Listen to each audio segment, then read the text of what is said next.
महसूस हो रहा है कि जितना आपने बताया है, आप सब परिवारजन हैं, देश के जितने भी लोग सुनेंगे या समझेंगे, इसमें जो सेंगा भाई हमारे थे वो एक वहाँ शिक्षक के रूप में शायद पढ़ा रहे थे, ऐसा आप लोगों ने बताया है। प्रजामंडल के जो संरक्षक थे वो नानाभाई खाड़ थे।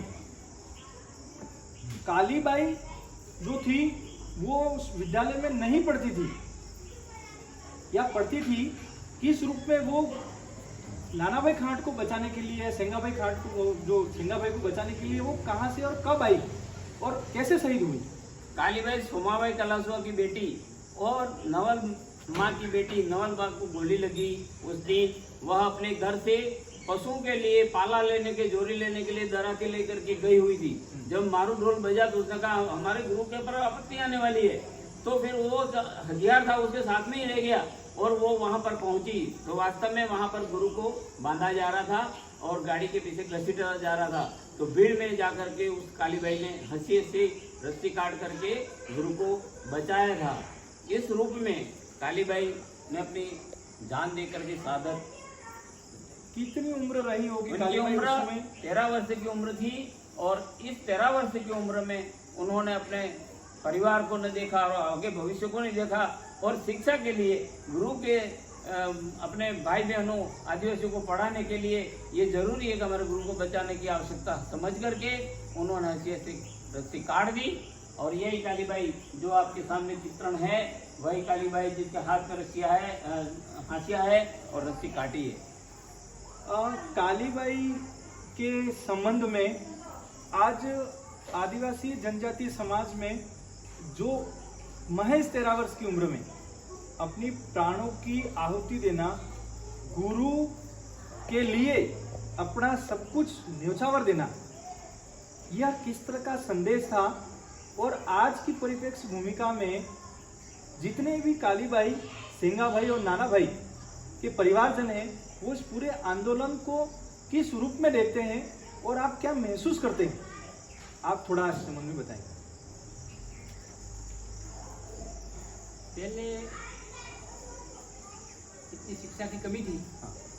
शिक्षा की कमी होने के बावजूद भी कालीबाई में इतने संस्कार आए, अच्छे संस्कार आए, क्योंकि इनकी छोटी सी उम्र में कहाँ से आए, इनके माता पिता से संस्कार सीखे होंगे। तभी गई तो अपने गुरुजी के श्रद्धा थी, गुरुजी के प्रति श्रद्धा थी, तो वहाँ भीड़ में गए तो गुरुजी को रस्सी से खींचते, गाड़ी के पीछे खींचते हुए देखा गया, तो इनसे सहन नहीं हुआ, मेरे गुरुजी की जान जाएगी। इनको अपने जान को जोखिम में डाल करके गुरुजी को बचाने के लिए उसने हंसिये से रस्सी काट दी। तो अब इस बात को ध्यान में रखते अब की युवा पीढ़ी इस कालीबाई को, इस इतिहास को पढ़कर सुनकर सीखे कि हम भी ऐसे समाज राष्ट्र के लिए अपने कुछ न कुछ अपने जीवन को न्यौछावर करें, ऐसा कालीबाई से सबक सीखे। तो कुल मिला के जो आपने कहा गुरु के प्रति कालीबाई का जो समर्पण भाव था, जो भक्ति थी, जो संस्कार थे, वो इनके माता पिता से आए। तो यूँ कह सकते हैं कि आदि अनादि काल से हमारा आदिवासी भील जनजाति समाज जो है वो कहीं न कहीं प्रकृति के रूप में भगवान शिव को मानता है, गुरु गोविंद को मानता है, सती सुरमाल को मानता है, हमारे कुल देवताओं को मानता है। हम कहीं न कहीं इस पूरे गुरु परंपरा और शिष्य परंपरा में जो हम चलते आ रहे हैं, उस संबंध में हमारे संस्कार, हमारे आदिवासियों के, भीलों के संस्कार कई इतिहासों से ऐसे आदिकाल से चले आ रहे हैं। तो ये संस्कारों का अभाव अभी आपको कहीं दिखता है या कुछ वृद्धि हुई है, या कुछ आप इसमें कुछ नए युवाओं को क्या कहना चाहेंगे? अपने ये संस्कार थे वो पूर्वजों के आधारित चलाते हुए। अपने पूर्वज थे गोविंद गुरु, सती सुरबाल दास, मावजी महाराज, इनके कहने, इनके वाणी और इनके कहने के अनुसार ये समाज चल रहा था। अभी चल भी रहा है, पर अभी कुछ भ्रांतियां हैं समाज में। अभी कुछ भ्रांतियां हैं कि भाई ये भगवान नहीं है, ये भगवान नहीं है, ऐसी भ्रांतियां अपने समाज को भड़काने वाली भ्रांतियां फैले।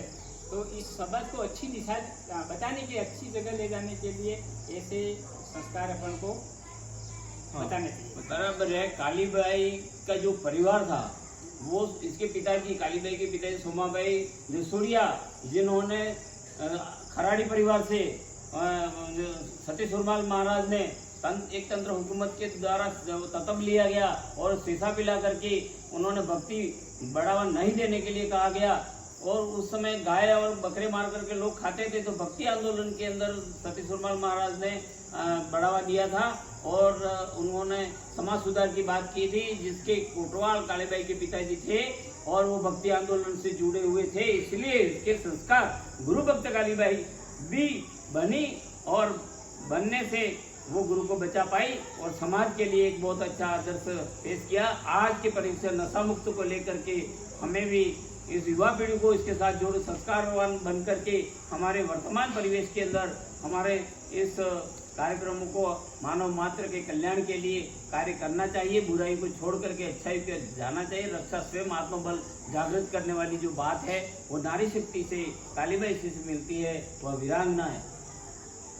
इतनी बड़ी घटना आज़ादी के उस कालखंड में हुई तो भी कई राष्ट्रीय जनजाति आयोग और कई सरकारों ने इन जितनी घटनाएं हुई हैं जो इतिहास में दर्ज हो पाई हैं और कुछ घटनाएं जो इतिहास में दर्ज नहीं हो पाई है, ऐसी घटनाओं का भी संकलन करके आम जनजाति जितने भी जनजातियों की उपजातियां हैं, लगभग 700 पूरे भारत में अधिकतम जनजातियां हैं, उनकी इतिहास को किसी कारणवश आमजन के सामने नहीं आ पाया।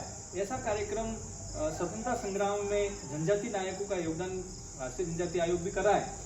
हमारा ऐसा मानना है कि अभी जो परिस्थितियां हैं उस परिस्थिति में उस कालखंड में जितने भी घटनाएं हुई, आज के युवाओं को क्या इन सब घटनाओं की जानकारी है?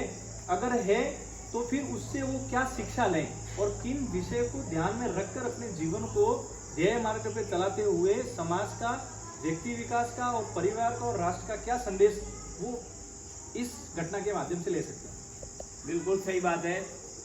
हमारे देश के अंदर कई जगहों पर ऐसे आदिवासियों ने, भील समाज ने, वनवासियों ने, घरासिया वालों ने, सब जो जनजाति बाहुल्य है उसमें कई उपजातियां हैं और उन उपजातियों के द्वारा बहुत सारे ऐसे आज़ादी आंदोलन में हमारे देश के लिए, आज़ादी के लिए समर्पण दिया है। उसके साथ ही एक शिक्षा आंदोलन भी एक बहुत बड़ा आंदोलन लगता है। और जो रास्तापाल में कांड हुआ है, उस कांड में जो इस आंदोलन में जो स्वतंत्रता सेनानी और जो शहीद हो गए, वो उन सब से प्रेरणा लेने की जरूरत है। इसका इतिहास, रास्तापाल वाला इतिहास बहुत ही कम किताबों के अंदर है। पहले चौथी कक्षा के अंदर शिक्षा विभाग में हिंदी के अंदर पाठ था गुरु भक्त कालीबाई, लेकिन इसमें पूरा इतिहास उसमें नहीं छपा है। तो होना चाहिए कि ये पूरा स्वतंत्रता सेनानी जो कि उस कांड से जुड़े हुए हैं और राष्ट्रीय पर्व 19 जून 47 को रास्तापाल के शहीदों की धरती पर मनाना चाहिए, जिसमें पूरा प्रशासन उसमें इन्वॉल्व हो और लोगों को प्रेरणा मिले। इस प्रकार का एक कार्यक्रम की हम मांग करते हैं, ऐसा होना चाहिए। अभी